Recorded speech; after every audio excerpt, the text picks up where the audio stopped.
obviamente también se habla de las imágenes, ¿no? Entonces, el día de hoy no vamos a repasar enfermedades que ni siquiera conocemos, sino que más bien vamos a dar algunos puntos claves sobre la normalidad de los exámenes, ¿ya? Muy bien. Entonces, lo que debemos conocer nosotros es que dentro de las imágenes o de las neuroimágenes más importantes, tenemos a la tomografía, a la resonancia magnética y también tenemos a la angiografía por sustracción digital. O sea, son las tres imágenes relevantes, importantes, útiles en el mundo de la neurología. Son exámenes de apoyo al diagnóstico, obviamente porque la sospecha es clínica, ¿no? Entonces estos son exámenes de apoyo al diagnóstico, pero ante la sospecha de una lesión intracraneal o medular, son necesarios casi el 100%, por no decir, sospechan una lesión hemisférica, sospechan una lesión en el tronco encefálico, sospechan una lesión a nivel de la médula espinal, pues obviamente tienen que pedir una neuroimagen para corroborar su sospecha diagnóstica, ¿ya? Lamentablemente, muchas veces no van a ser concluyentes, muchas veces no te van a dar el diagnóstico, pero obviamente sí pueden ayudar para la toma de decisiones, ¿ya? Por ejemplo, una tomografía en un paciente que viene por dolor de cabeza e hipertensión endocraniana. Ahora vamos a hacer un ejercicio diagnóstico y vamos a justamente preguntarle a aquellas personas que me han llamado mucho la atención. Y vamos a comenzar con Lady. Lady, que se dormía en la clase, le parecía muy fácil. Lady, ¿estás? Lady. Sí, doctor. Lady, ¿cómo estás? Sé que la pregunta anterior quizás te pareció muy Sí, doctor. sencilla, yo lo sé, ¿no? Una alumna de la universidad. Lady, contexto, ¿no? Paciente mujer, 36 años de edad, tiene una debilidad en el hemicuerpo izquierdo, o sea, tiene una hemiparesia izquierda, tiene vómitos, dolor de cabeza, por ahí que hace fiebre, 3 semanas de evolución. ¿Cuál es tu sospecha diagnóstica, Lady? ¿Qué sospechas ahí? Puede ser un ACV, doctor. Puede ser un Un ACV, ACV, doctor. un ACV con 3 semanas de evolución, lo dudo mucho, ¿ah? Vamos a preguntarle a otra persona que también me llamó mucho su conducta. Vamos a preguntarle aquí a quien habló de Camilo. ¿Quién habló de Camilo? Vamos a buscar a quien habló de Camilo. Acá está. David Garay. David, ¿estás David? Digo, ¿qué tal? David, Es Davis, Davis. Davis. perdón. Ajá, es Davis. A ver. O Ah, sea, no es sí, David, tienes es Davis. Ajá. razón, tienes razón. Es Davis. Davis, ¿qué opinas del caso clínico? Había mencionado fiebre, vómitos, creo, y dolor de cabeza. Había mencionado una debilidad en el hemicuerpo izquierdo, una hemiparesia izquierda, con vómitos, dolor de cabeza y fiebre, más o menos 3 semanas de evolución. ¿Qué planteas? ¿Cuál es tu duda diagnóstica, tu sospecha diagnóstica?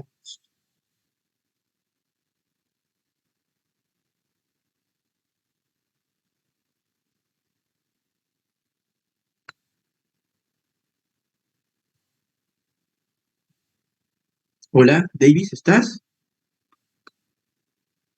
Sí, doc, solo esos datos nomás. Claro, o no sé qué demás deseas.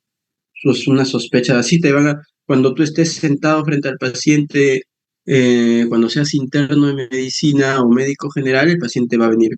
Eso nada más te va a decir, ¿no?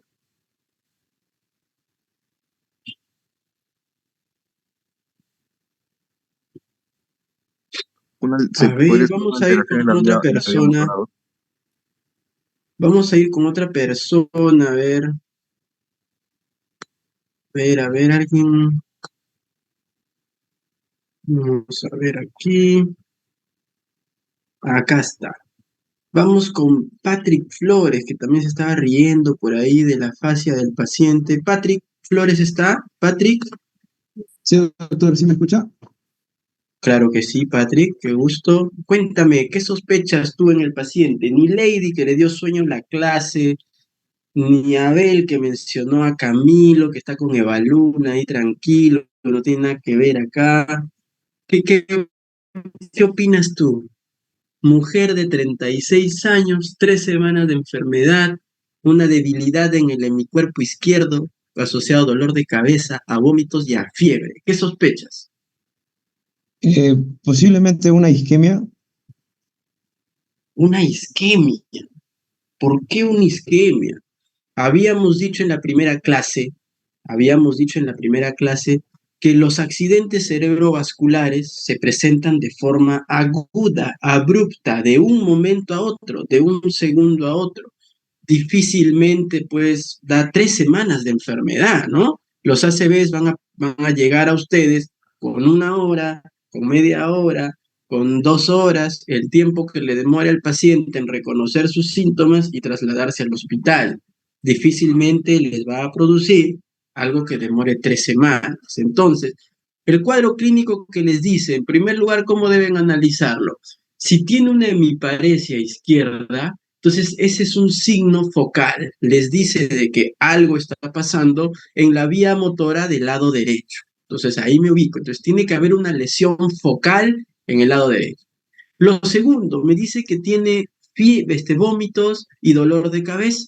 Eso yo lo puedo englobar como un síndrome de hipertensión endocraneana. Hay algo que está ocupando un lugar en el espacio que le da dolor de cabeza, que le da vómitos por un incremento de la presión intracraneal y que como está localizado en el hemisferio derecho, me está produciendo una debilidad en el hemicuerpo izquierdo.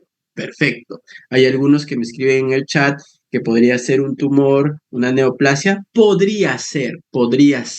Pero el otro dato de que se agrega fiebre, la fiebre, digamos que no es una característica tan común, que sí puede existir, pero no es una característica tan común de los tumores, ¿no? Al menos no inicialmente, ¿no? Entonces eso podría alejar un poco dicha probabilidad y como muy bien lo dice acá eh, Basti Arias, como muy bien lo dice Basti, y como muy bien también lo dice Sebastián, probablemente se trata de un absceso cerebral. Claro que sí, ¿no? De una lesión infecciosa que ocupa un espacio en la masa encefálica. Excelente. Muy bien. Entonces, ¿a qué venía este comentario? Este comentario venía que de repente, si ustedes están en el hospital de apoyo de Casma, que es el hospital más grande de Casma, por ejemplo, de repente alguien de ustedes es de Ancash, acaba la carrera, acaba el internado, y mientras que hace sus serums, termina sus serums, y mientras que espera para hacer la especialidad, se cachuelea para no perder ahí también cancha en el hospital de Casma. El hospital de Casma solo tiene tomógrafo, ¿no? Le piden a este paciente una tomografía y la tomografía les evidencia una masa en el hemisferio cerebral derecho que está rodeada de edema.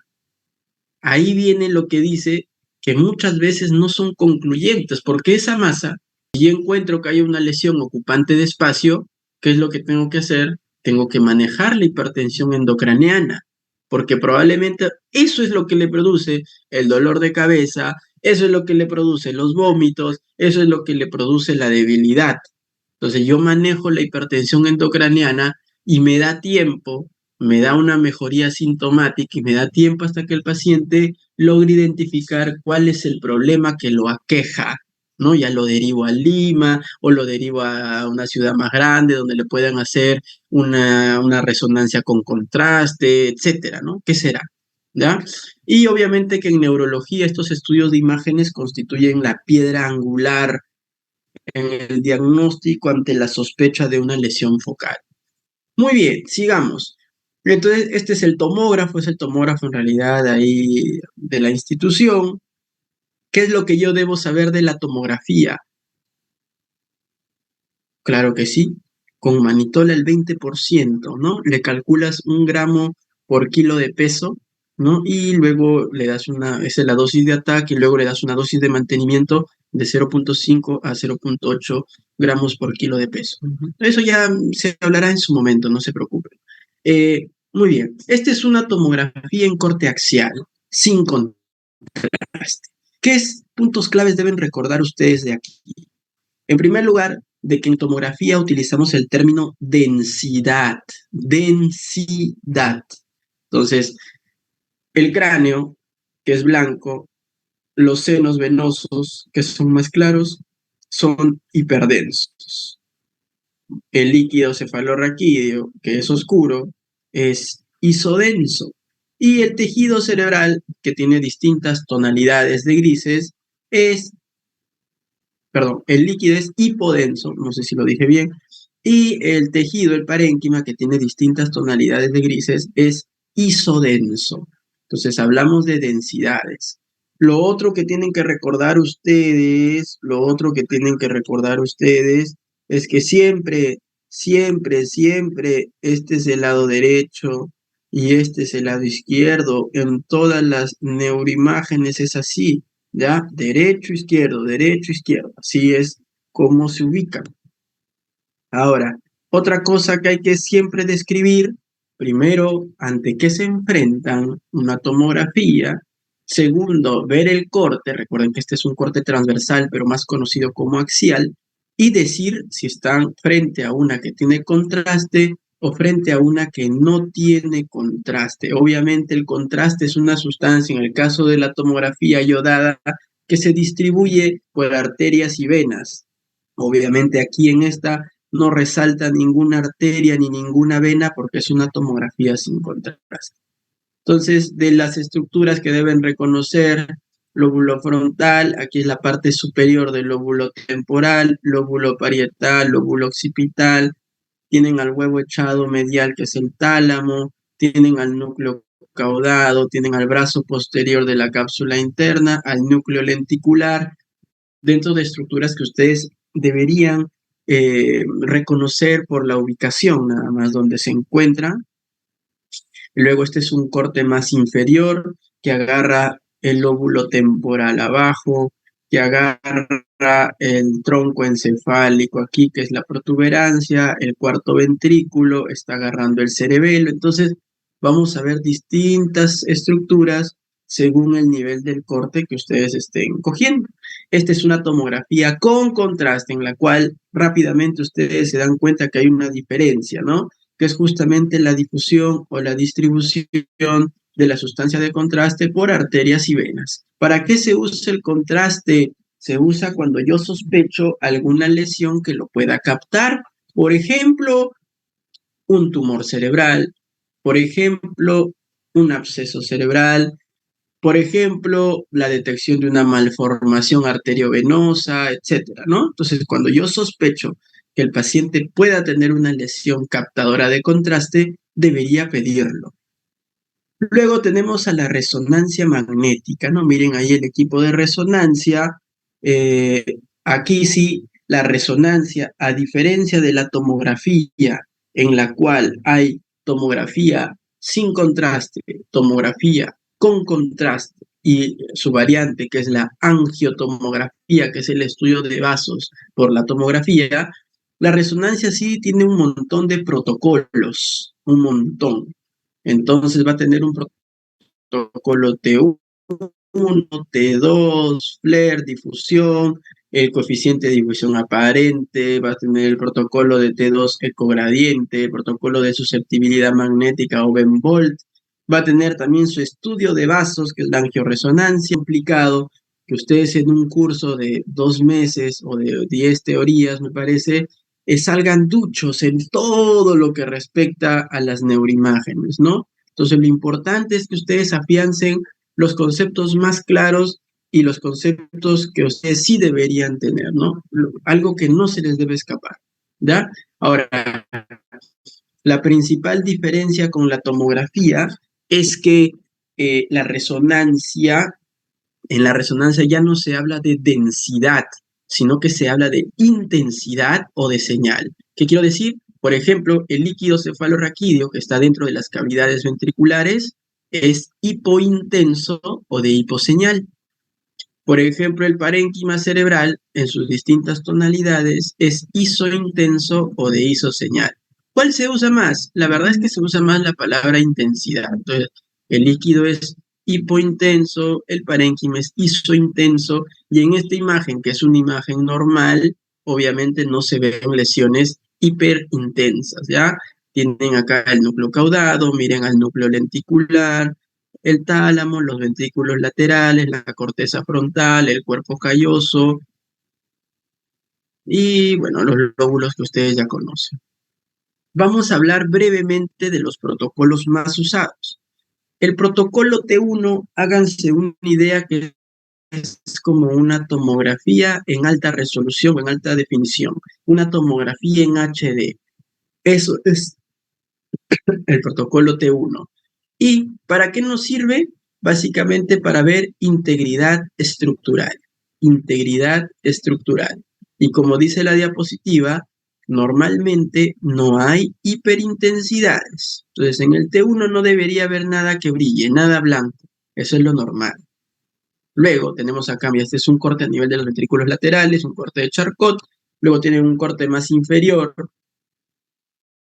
a nivel del tronco encefálico. Miren acá, inclusive se ve la salida de un nervio por la cara anterolateral de la protuberancia, que es el nervio trigémino. Miren, ahí están los trigéminos, que era imposible pues verlos en una tomografía. El corte es muy parecido, acá no se ve nada del trigémino, acá se ve el trigémino perfectamente.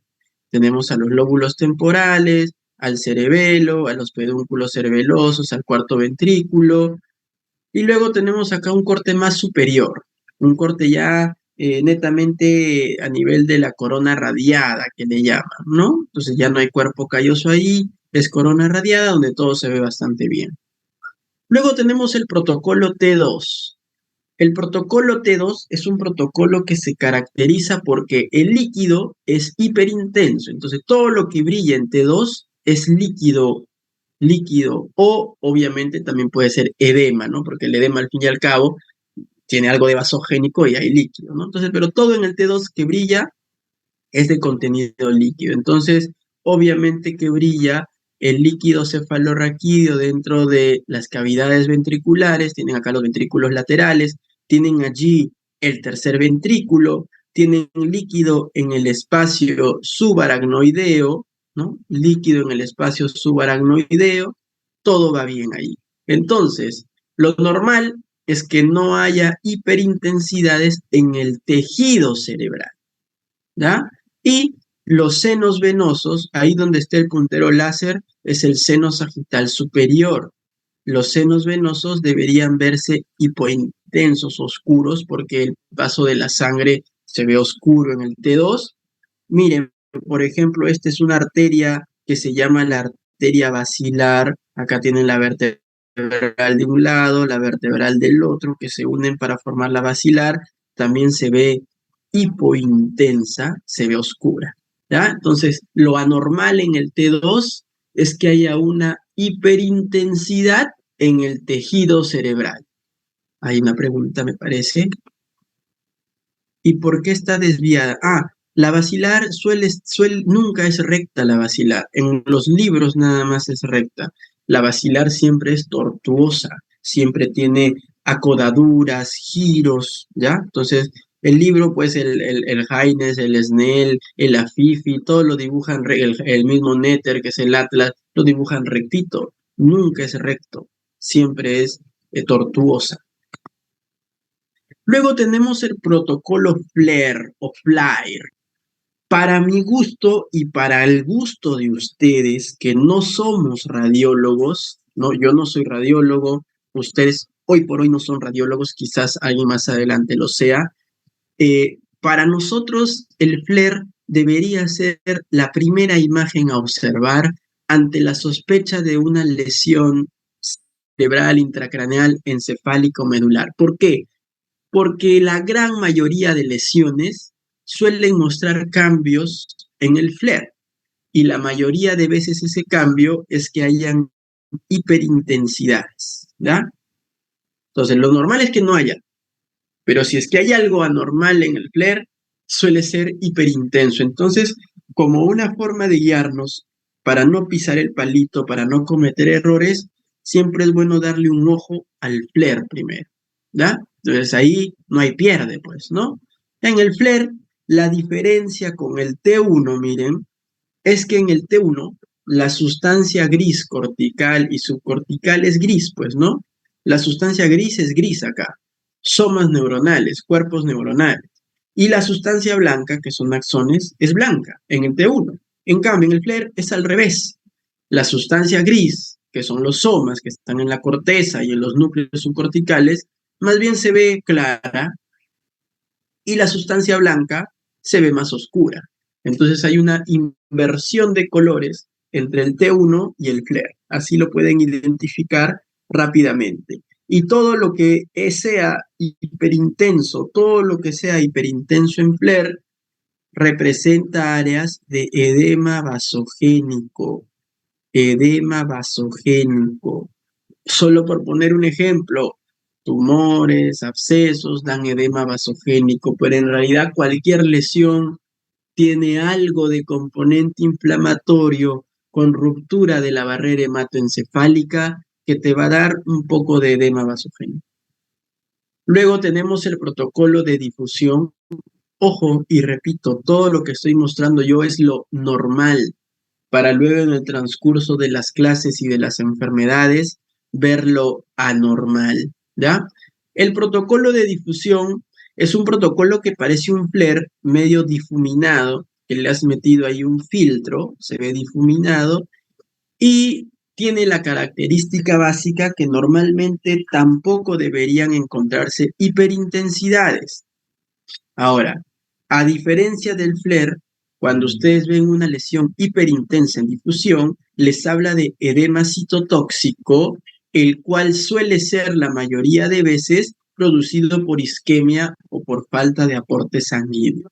Entonces entenderán que este es un protocolo bastante útil, bastante específico para ver nosotros lesiones por isquemia, como por ejemplo en los casos de los accidentes cerebrovasculares isquémicos, en los infartos propiamente dicho. Entonces, este es un protocolo útil, indicado. Sospecho un infarto, le pido una resonancia, tengo que pedirle una difusión, estoy en la obligación de pedirle una difusión porque probablemente ahí el infarto se vea hiperintenso, ¿ya? Y como dice abajo, este protocolo va de la mano con el siguiente, que es el coeficiente de difusión aparente. En este coeficiente de difusión aparente, que va de la mano con el de la difusión y su utilidad netamente es la detección de isquemias, aquí lo que yo vea brillante en el difusión se va a ver oscuro en el mapa ADC. Entonces, esa dualidad de hiperintensidad en difusión e hipointensidad en el mapa ADC es 99.9% compatible con una isquemia. Son muy pocas las otras patologías que pueden darme una dualidad así. O sea, están así. Prácticamente es diagnóstico de isquemia, no hay dudas, ¿da? Entonces téngalo en cuenta. Doctor, ¿en cuánto tiempo tras una isquemia yo puedo ver un cambio en difusión? Más o menos en 20 minutos, o sea, ultra rápido. ¿Y hasta cuánto me durará la hiperintensidad? Más o menos unas 4 semanas. En el mapa ADC, por el contrario, la hipointensidad aparece inclusive 1 o 2 minutos más tempranamente que en difusión, pero esa hipointensidad se va a borrar también más tempranamente, más o menos en el día 7 o en el día 10. Repito, estos son conceptos que los vamos a repetir nuevamente cuando hagamos la clase de ACV, de infarto cerebral, por ejemplo. Ahora, luego tenemos otro protocolo, que es el protocolo de T2 ecogradiente, que también es como un T2, pero medio difuminado, ¿no? Le han aplicado un filtro ahí de aclaramiento y de difuminación. Este protocolo es útil ¿para qué?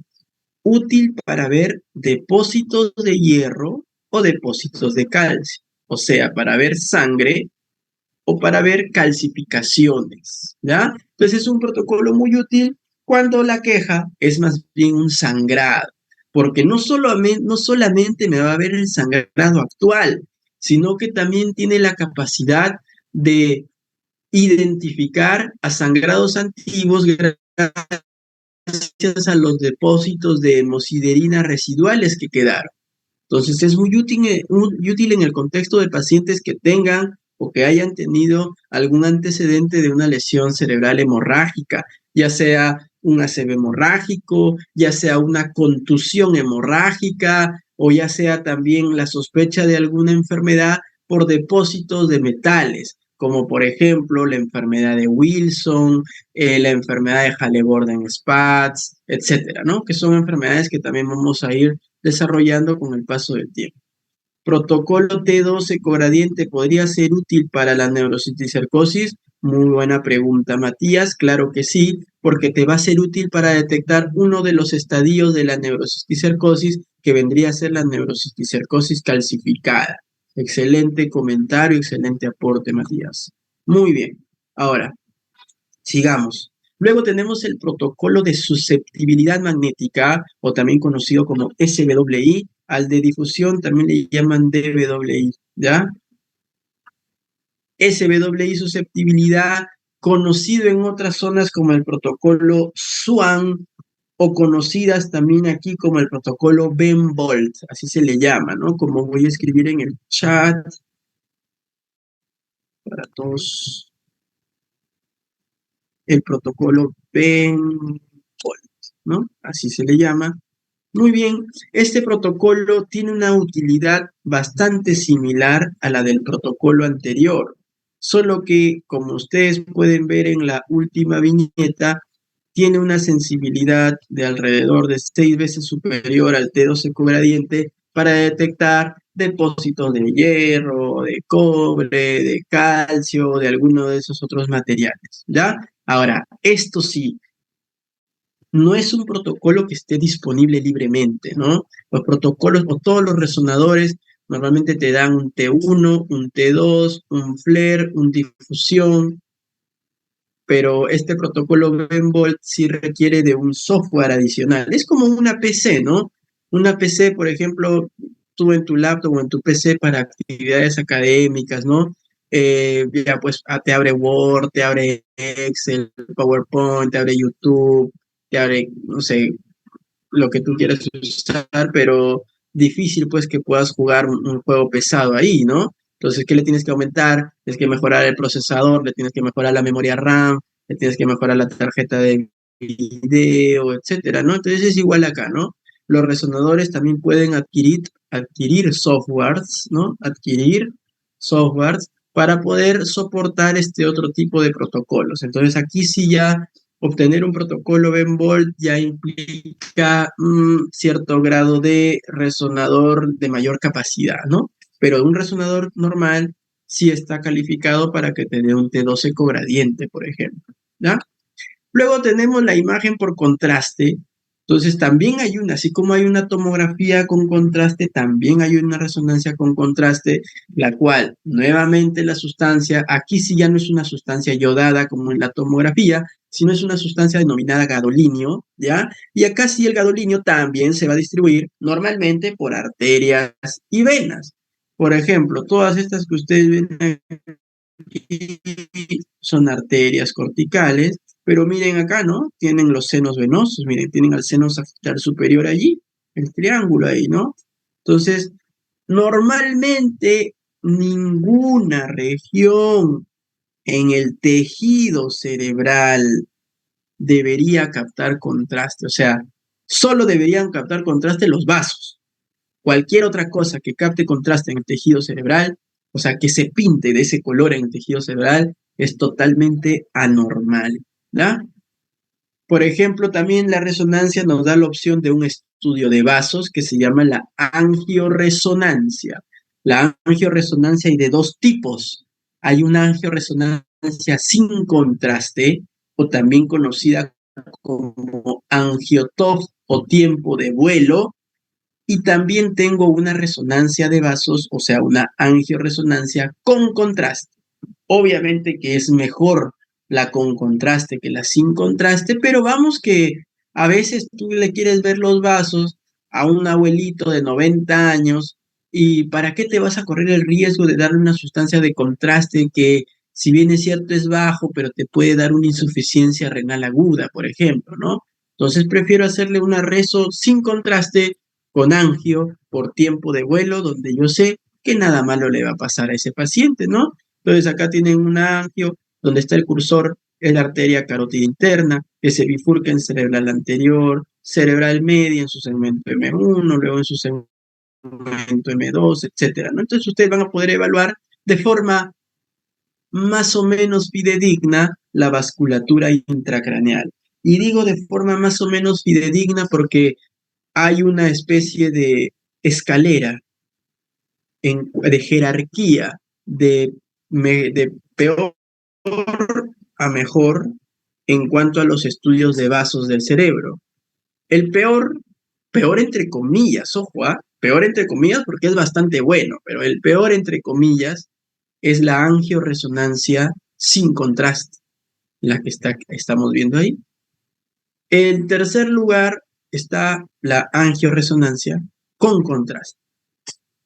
En segundo lugar está la angiotomografía. Acá sí, la angiotomografía es más poderosa que la angioresonancia. Y en primer lugar tienen al examen que vamos a hablar a continuación, que es la angiografía por sustracción digital. Obviamente es más, o mejor dicho, es mejor. ¿Por qué? Porque ese es un estudio invasivo.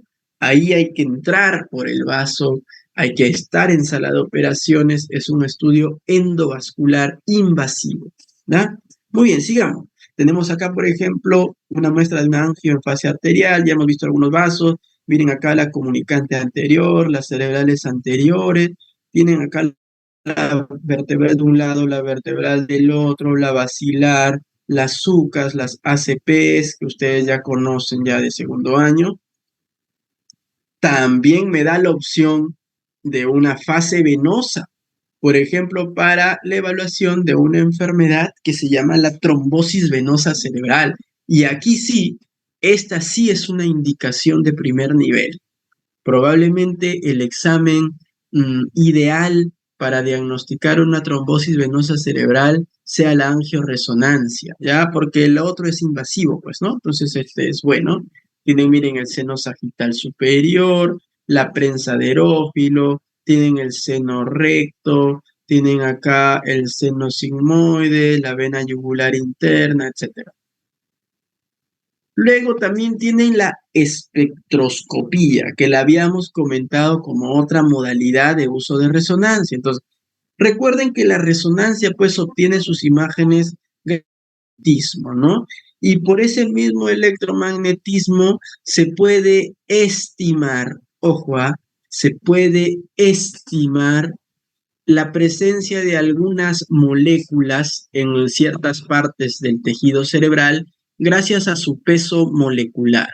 Entonces, yo puedo estimar a través de la resonancia la presencia de algunas moléculas o metabolitos como lípidos, lactato, N-acetilaspartato, GABA, creatina, colina, alanina, glucosa, etcétera, ¿no? Entonces puedo estimar su presencia. No es un cálculo real directo, es una estimación. Y entonces yo voy a obtener una curva de moléculas donde el eje horizontal justamente va a ser el peso molecular, ¿no? O las partículas por millón. Entonces yo, por ejemplo, tengo que el pico de lípidos y de lactato va a estar entre 0.9 por aquí a 1.4 por aquí, ¿no? Tengo ahí el pico de lípidos primero y luego el de lactato. Puedo ver que el pico de creatina está alrededor de los 3, entonces busco 3 y este pico es el de creatina, ¿no? Entonces, ¿para qué me sirve a mí esta espectroscopía? Porque puede ser utilizado, puede ser utilizado como una especie de biopsia por resonancia. O sea, jamás va a reemplazar a una biopsia, pero puede ser como una biopsia por lo menos para la toma de decisiones. Regresemos al caso que le preguntamos a sus compañeros, ¿no? Tengo una masa que la tomografía no me es capaz de especificar qué es. Si es un absceso, aunque clínicamente parece un absceso, o si es un tumor que justamente fue planteado por otros de sus compañeros. Entonces, lo mando a Lima, le hago una resonancia con contraste y espectroscopía y me sale que en la lesión, yo tengo un pico de lípidos y de lactato. El tener, o sea, que estos valores estén súper incrementados, me habla de que probablemente la lesión es infecciosa. En cambio, ¿qué pasa si más bien lo que encuentro yo es un pico de colina? O sea, la colina sea más bien la que esté recontra incrementada. Ahí yo sospecho que más bien la causa es que sea un tumor. Entonces, es como una biopsia, es como que yo entre, saco un pedazo y lo vea al microscopio. Jamás va a reemplazarla, pero vamos que también hacer una biopsia cerebral es costoso, no sé qué, puede ayudarte a tomar decisiones. Oye, la espectroscopía me sugiere que es un absceso, hay que arrancarle antibióticos, mientras que llamamos a neurocirujano y todo eso. Ah, ya, perfecto, ¿no? Entonces puede ayudar a tomar decisiones. Y luego tenemos, por último, la angiografía por sustracción digital, ¿no? Que es una evaluación fidedigna, invasiva, endovascular de la arquitectura intracraneal. Entonces, ojo, sala de operaciones, se usa un angiógrafo, un arco en C para la toma de imágenes, hay que ingresar a través de un catéter, ¿ya? Hay que ingresar a través de un catéter por una vena, principalmente ahí, ingresas, llegas, llegas hasta en este caso el disparo se suele soltar, perdón, en la carótida común de un lado, en la carótida común del otro, o en su defecto en la carótida interna de un lado y del otro, y en ambas arterias vertebrales, y con eso vas a obtener una figura fidedigna de la vasculatura interna. O sea, esto es lo real, no está estimado como en la resonancia sin contraste, no está del todo, no es del todo real como ocurre en las angios con contraste, ya sea por resonancia o por tomografía, que pueden verse falseadas por algún componente hemodinámico, sino esto sí o sí es lo que ocurre. Entonces, miren, tienen a la carótida interna, cerebral anterior, cerebral media y sus ramas. Entonces, obviamente que esto está indicado, por ejemplo, para la detección de aneurismas, para la detección de malformaciones arteriovenosas, para la detección de disecciones arteriales o para cualquier otra patología, como por ejemplo estenosis severas o significativas, ¿no? Que requieran una evaluación fidedigna y real, ¿ya? No se olvide. Y eso es todo lo que compete a esta clase. No sé si hay alguna pregunta, duda, aporte, comentario. Y rápidamente vamos a ir con la que viene.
Perfecto. Entonces, ya eh, para terminar la mañana, vamos a ver esta clase. No, yo sé que lo virtual también es un poco pesado, no es lo ideal, ¿no? Entonces, vamos a hablar brevemente sobre el análisis de líquido cefalorraquídeo. Y nuevamente les digo, ¿no? Este es como que una aproximación, un ejercicio, porque obviamente, al igual que en las imágenes, hay algunas enfermedades que sí cursan con alteración del líquido cefalorraquídeo. Entonces, no vamos a tocarlas hoy día todas si ni siquiera las conocemos, ¿no? Entonces va a ser un poco disruptivo hacer eso. Entonces, vamos a hablar del LCR. Lo primero que hay que recordar son los valores normales. Entonces, para que ustedes puedan hacer un correcto análisis de un líquido cefalorraquídeo, tienen pues que recordar los valores normales, si no, no tiene ningún sentido, ¿ya?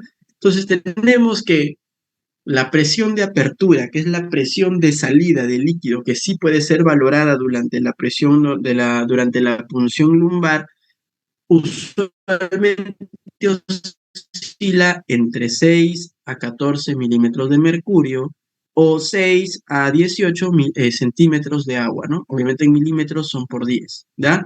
Que es un fiel reflejo de la presión intracraneal normal, que ustedes que recuerden va de 5 a 20. Por encima de 20 ya hablamos de hipertensión endocraniana. Luego tenemos a la glucosa. La glucosa se puede medir a través de dos parámetros.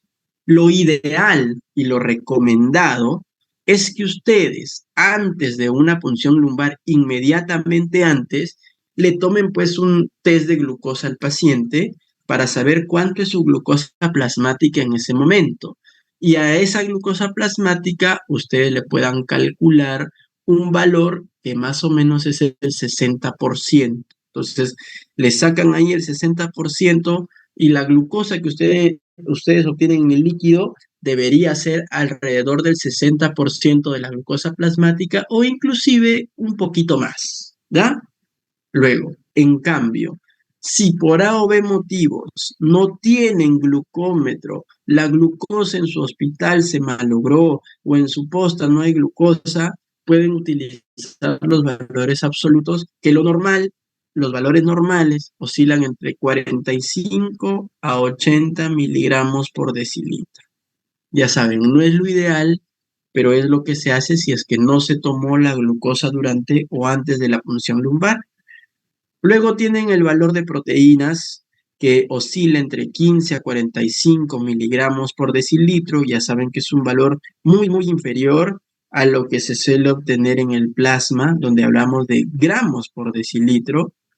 Luego tenemos al conteo de células, básicamente de leucocitos, que no deberían existir más de 5 por microlitro, en realidad menos de 5 por microlitro, y si es que hubiese 1, 2, 3, 4 o 5, todos ellos deberían ser linfocitos, o sea, mononucleares.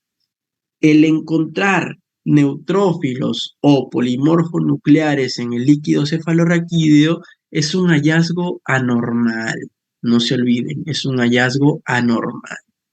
Luego, obviamente, en la tinción de Gram no deberían haber organismos, no deberían haber bacterias, ¿no? Diplococos Gram negativos, cocos Gram positivos, bacilos, no deberían haber nada de eso. Y tampoco deberían haber células atípicas, pues, ¿no? Células de un aspecto dudoso, ¿no? No deberían existir, ¿ya? Ahora, la utilidad primordial del estudio del líquido cefalorraquídeo, como yo les conversé esa primera clase, de 100 veces que se saca líquido a una persona, 95 de ellas son ante la sospecha de una infección, ¿no? O sea, 95 de cada 100 líquidos es por la sospecha de una infección, ya sea de una encefalitis viral, de una meningoencefalitis bacteriana, no tuberculosa, de una meningoencefalitis tuberculosa, la sospecha de una meningoencefalitis fúngica. Entonces ahí. Las otras 5, una puede ser para el descarte de una hemorragia subaracnoidea, por ejemplo, en la cual la tomografía sea negativa, O sea, el paciente tiene síntomas de una hemorragia subaracnoidea. Tuvo un dolor de cabeza brusco, intenso, asociado a vómitos, y cuando ustedes lo examinan tiene rigidez de nuca, o sea, signos meningios. O sea, ustedes dicen, esto ha sido brusco, no hay fiebre, tiene signos meningios, este tiene un HCA, pero le sacas una tomografía y no hay sangre en la tomografía, pero tú estás convencido de que es una hemorragia subaracnoidea, le haces una punción lumbar para ver si realmente hay hematíes en el espacio subaracnoideo o no. ¿Ya? Ya, esa será una. Y otras ya son para detectar otro tipo de condiciones. Por ejemplo, una será para detectar esclerosis múltiple o alguna otra enfermedad desmielinizante como la neuromielitis óptica, o otras serán, por ejemplo, para detectar encefalitis no infecciosas, como las encefalitis autoinmunes, las encefalitis anti-NMDA, etc. Entonces, esas 5 ya son misceláneas, ¿no? Pero el 95, el grueso, es para detectar patologías infecciosas. Es lo que ustedes deben interiorizar desde ya. Ya hemos mostrado esta tabla, me parece, con anterioridad. Entonces, miren, ¿no? Lo normal en células, 0 así, ya está todo lo normal. En las virales hay una hiper o una pleocitosis celular que suele ser a predominio mononuclear linfocitaria. Las proteínas ni la glucosa suelen variar en cantidad. En las bacterianas no tuberculosas, por ejemplo, por Streptococcus pneumoniae, por Neisseria meningitidis, por Listeria monocitógenes, por el E. coli, por el Agalactiae, por ejemplo, suele haber pleocitosis, más de 500 células, 500, 700, 900, 1000, 5000, 10.000, ¿no? Puede o suele haber un incremento de proteínas con hiperproteinorraquia, suele haber hipoglucorraquia, un consumo de la glucosa, el líquido puede verse medio espeso, lechoso, y obviamente van a existir abundantes polimorfonucleares, normalmente superando el 70 o el 80% de polimorfonucleares. En las meningitis tuberculosas o meningoencefalitis tuberculosas hay una pleocitosis, pero no es que sea tan llamativa. Igual hay hiperproteinorraquia con un mayor consumo de glucosa, y ya saben ustedes, dentro de los primeros 15 días de enfermedad hay un predominio de polimorfonucleares, y a partir del día 15, o sea, más allá de las 2 semanas, ya hay un predominio de los mononucleares, ¿ya? No se olvide. Y en el caso de los hongos, donde el máximo representante es la criptococosis, especialmente en personas inmunodeprimidas, suelen haber menos de 300 células, o sea, hay una pleocitosis, pero no tan alta. Hay hiperproteinorraquia, hay hipoglucorraquia, pero suele haber una prueba bastante propia de países tercermundistas que se llama la tinción de tinta china, que suele revelar la presencia de las levaduras y muchas veces en gemación o en división, ¿ya? Entonces, llévense esta tabla en la mente porque probablemente les va a servir. Ahora, vamos, me parece que la vez anterior presentamos un casito de una meningoencefalitis tuberculosa, me parece, ¿no? Pero vamos acá con otro paciente. Este es un paciente eh, de 68 años, ¿no?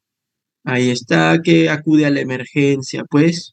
Dice acá porque presenta diarrea, dolor de cabeza y alteración de la conciencia. 7 días de enfermedad. Miren, ¿ah?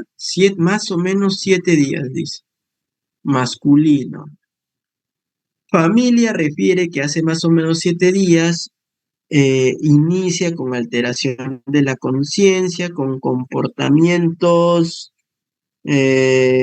inadecuados, refiriendo que el paciente acude a la sala a miccionar, además de que se queja de cefalea en región occipital de intensidad moderada con mirada alterada, dice, como si se desconectara con el medio, que fueron aumentando en frecuencia hasta producir agitación psicomotriz, ¿no?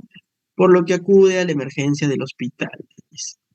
Perfecto. Familiar aqueja desde hace 2 semanas, o menciona, supongo yo, que el paciente también tenía diarrea 2 semanas. Entonces, miren, con cambios en la conducta, en el comportamiento, agitación psicomotriz y unos episodios donde el paciente se queda perdido mirando a la nada, al vacío, ¿no?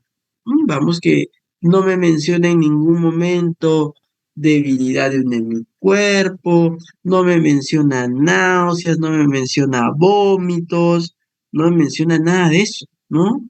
Solamente digamos que es un problema más asociado al nivel y al contenido de la conciencia, a descartar que esos episodios de desconexión con la realidad sean unas crisis epilépticas focales, quizás pueden ser, no lo sabemos. Llega sin fiebre el paciente, 36.4, perfecto. Entonces, supongo yo que la persona que lo ve, como es un cuadro encefálico difuso, le pide pues un estudio del líquido cefalorraquídeo. Miren, ¿no? ¿Qué dice acá? En el examen físico, paciente bajo sedación, pupilas isocóricas, fotorreactivas, agitación psicomotriz, por lo que no se puede realizar el examen físico, dice, ¿no? O sea, estaba alterado ahí ya gritando, queriendo pegar a todo el mundo, ¿no?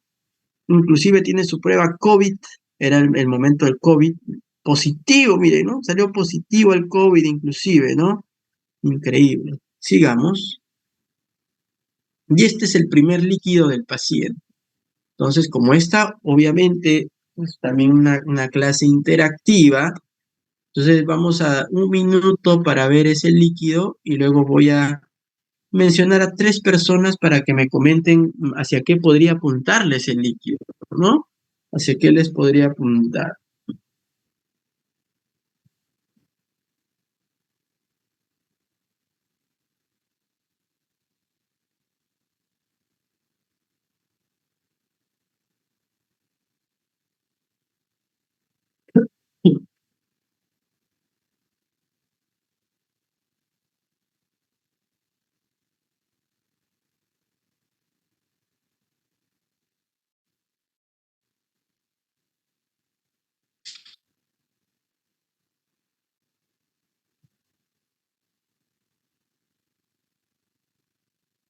Muy bien, entonces vamos a llamar a alguien.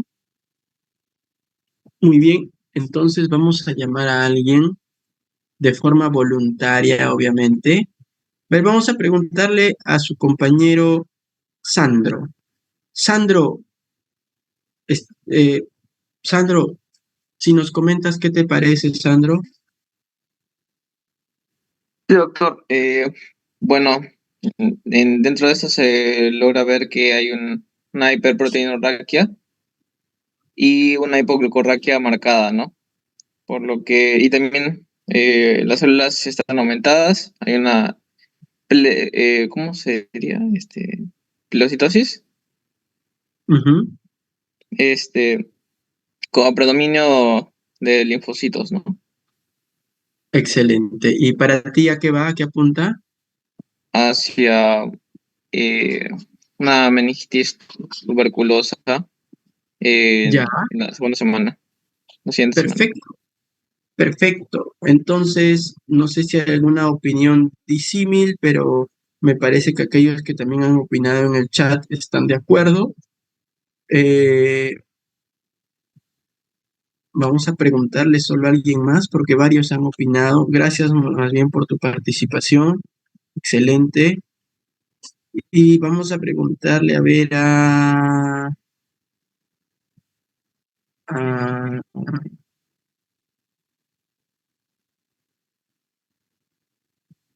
vamos a preguntarle a Jason Cari. ¿Está Jason Cari? Jason,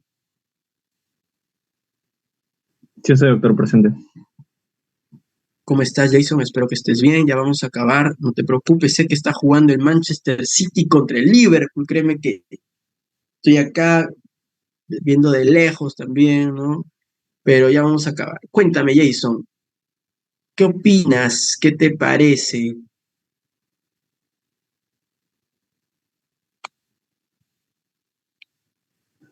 Respecto a la imagen, o sea, ¿qué es lo que más me llama la atención?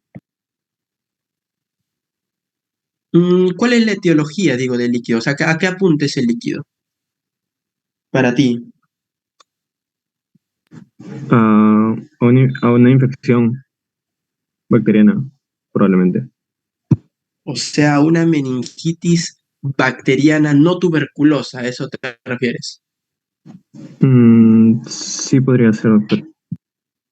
Ya, ya. Entonces hay dos opiniones, hay opiniones divididas, ¿no? No sé si es que alguien tiene alguna otra diferente, puede escribirla en el chat, eh, o si no, vamos a analizar aquí. Pueden ir escribiendo en el chat. Entonces, como muy bien ha dicho su compañero Panduro, hay una hiperproteinorraquia. Miren qué bonito suena, ¿no? Hay una hiperproteinorraquia con una hipoglucorraquia, con una pleocitosis celular. Fue lo que él dijo, no lo que dijo, fue lo que él dijo así.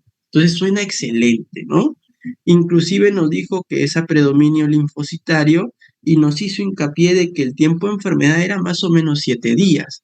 Entonces todo coincide, todo apuntaría hacia que estamos frente a una meningitis tuberculosa. Yo también estoy de acuerdo, es lo que hacia lo que se apunta, ¿no? Ahora, ¿por qué no va tanto para una meningitis no tuberculosa? En primer lugar, por la cantidad de células que suelen estar un poco más aumentadas por estreptococo, por neumococo, por listeria más aumentada, pero también lo que no va es el predominio, ¿no? El predominio linfocitario mononuclear no apunta tanto a una meningitis bacteriana no tuberculosa, ¿ya? Entonces eso es lo que habría que comentar, ¿ya?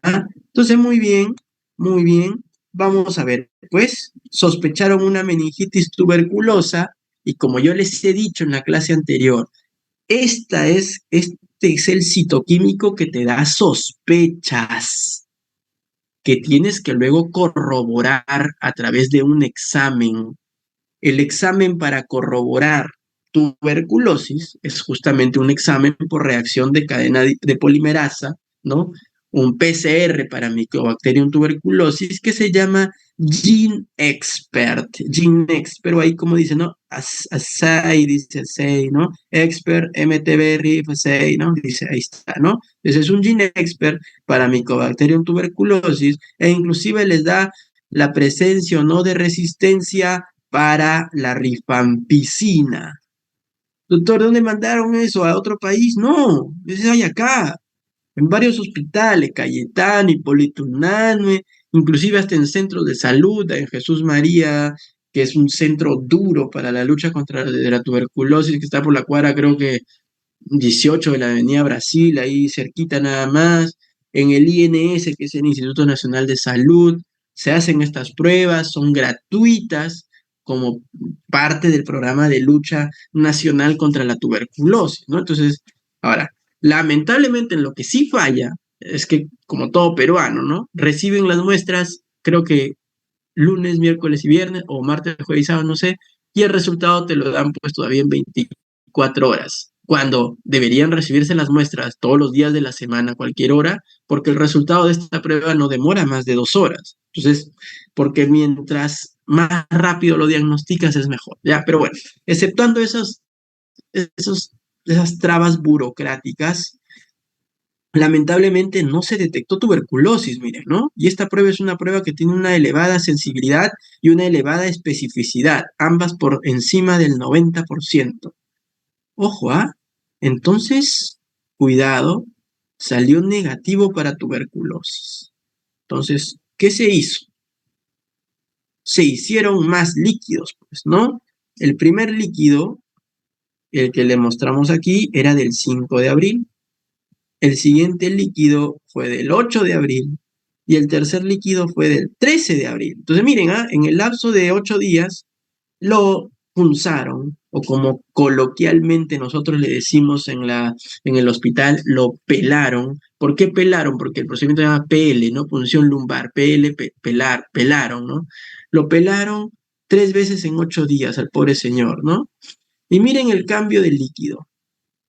Al segundo, obviamente que aquí el paciente va recibiendo medicación, le meten manejo de hipertensión endocránea, no sé si lo tenía, le dan pues una serie, lo hidratan, un montón de cosas le hacen, ¿no? Le dan anticrisis si es que tuvo crisis, le manejan el dolor. La cosa es que el líquido fue cambiando, mira. De 191 se fue a 81 proteínas y de 81 proteínas se fue a 45, casi normal. De glucosa se fue de 21 a 30 y de 30 a, no reportaron en la otra, supongo que no había reactivo, típico de hospitales peruanos, y las células se fueron de 298 a 258 y luego a 50. Con el segundo líquido aún no había diagnóstico. ¿Por qué? ¿Qué pasó? No sabían qué había. No, ¿qué pasó? No había nada. La pregunta en el chat, ¿no le hicieron tinta china? Sí, se hace de forma, digamos que habitual, rutinaria, solo que cuando no sale nada no se reporta. Pero el tercer líquido, que ya casi casi se normalizaba, sí dio una observación, miren, ¿no? Observación, levaduras de cero, o sea, habían campos en el microscopio que no habían, y habían campos en el microscopio en el que sí habían, y luego en gemación, en división, también habían algunas que en algunos campos del microscopio también se veían. Entonces la tinta china mostró que sí había en el tercer líquido recién presencia de hongos. Entonces, para que ustedes vean, ¿no? Para que ustedes vean que muchas veces no todo lo que brilla es oro. Yo concuerdo absolutamente con su compañero Panduro, con su compañero Matías, con Pamela, etcétera, y el resto de personas que plantearon que era una infección por tuberculosis, aparentemente, porque a eso apuntaba, más aún si estás en Perú, una zona endémica de tuberculosis, ¿no? Pero este paciente justamente no fue, y obviamente que más apuntaba después hacia una meningitis criptococócica, que también habría que demostrarlo con su estudio, que es la detección del antígeno para criptococo en el LCR, ¿ya? El criptolátex, que le llaman, del cual vamos a hablar en su respectivo momento. Y acá está, ¿no? Un cultivo de dicho líquido. Y acá está, dice, examen cinta china positivo para Cryptococcus neoformans. Examen microscópico, no, leucocitos, ya ahí está, ¿no? Pero positivo para Cryptococcus neoformans, ahí está. Muy bien, era una meningitis fúngica. Y otro casito, ¿no? Yo también tengo la oportunidad de trabajar en la Good Hope. Entonces ahí sí en la Good Hope hay de todo, pues, ¿no? Hay de todo. Entonces, este es el caso de una mujer adulta, miren, de 76 años, que también ingresa por un cuadro o un síndrome confusional agudo, que no es otra cosa más que un delirio asociado a fiebre y a signos meningios, ¿no? Entonces, un delirio con fiebre, con signos meningios, ¿no? Se le hace el estudio del líquido cefalorraquídeo. Miren, ¿no? Miren acá, apunten, ojo, que luego vamos a preguntar. Tiene acá leucocitos 1050 leucocitos 1050, mononucleares 93 y polimorfos 7 nada más. Miren, ¿ah?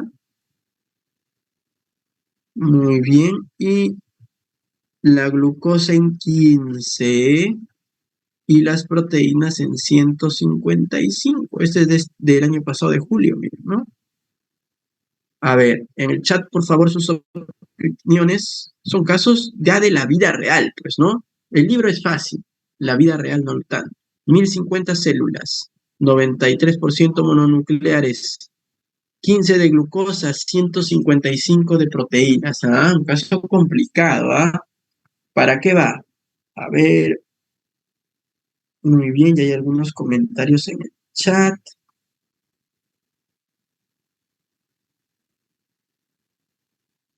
Y veo que las opiniones están divididas.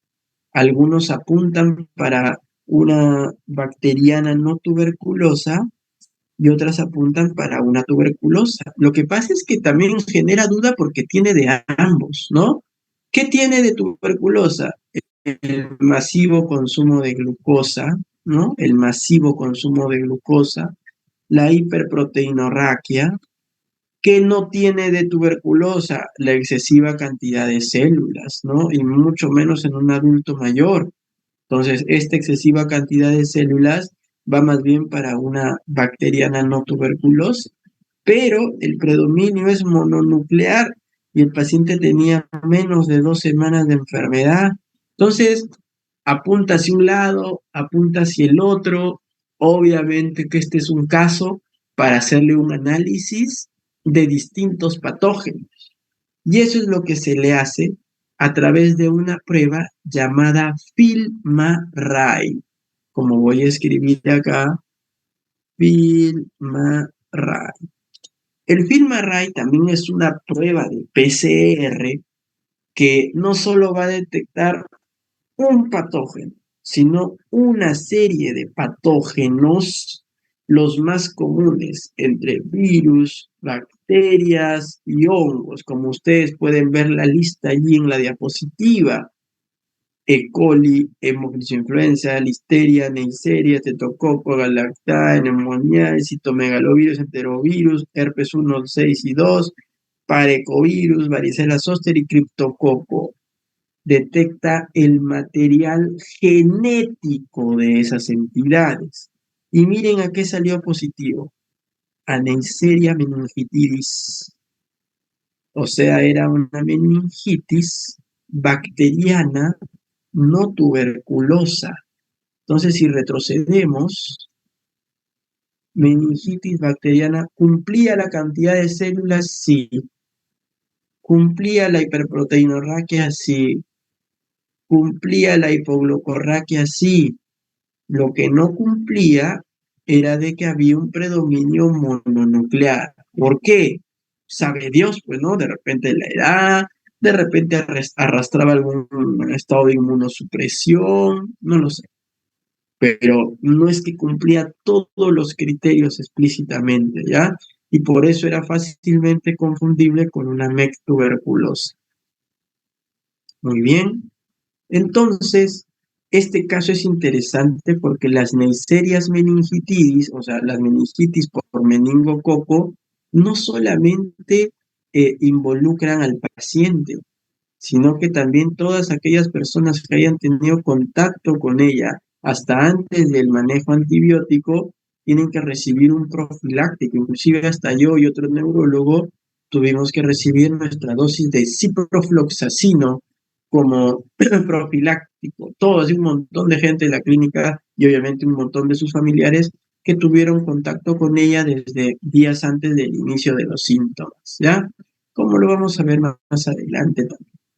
Entonces, eso es todo lo que corresponde a esta tercera clase. El día de hoy lo vamos a dejar ahí, mucha neurología por hoy, ¿ya? Así que pasen un buen domingo, estudien bastante, me parece que el examen ya es esta semana que viene, entran las 4 primeras clases que tienen que ver con semiología, así que un gusto y nos estamos viendo. Gracias. De la última clase le voy a pasar a la delegada, ¿ya? Y muchas gracias. Un gusto, saludos, que todo les vaya bien. Obviamente, hay ahorita conectados 68 personas. Por favor, coloquen presente, le voy a tomar pantallazo a las personas que están. Muchas gracias, coloquen presente, por favor, y ya se pueden retirar. Gracias. Muchas gracias, doctor. Gracias a ustedes. Gracias, doctor. Gracias, doctor. Hasta luego, gracias. Doctor, disculpe, yo estoy con el nombre de mi hermana porque no sé si el hospedador puso para cambiar nombre si no podía. Coloca tu nombre ahí en presente, al costado colocas tu nombre. De acuerdo, doctor, gracias. Saludos.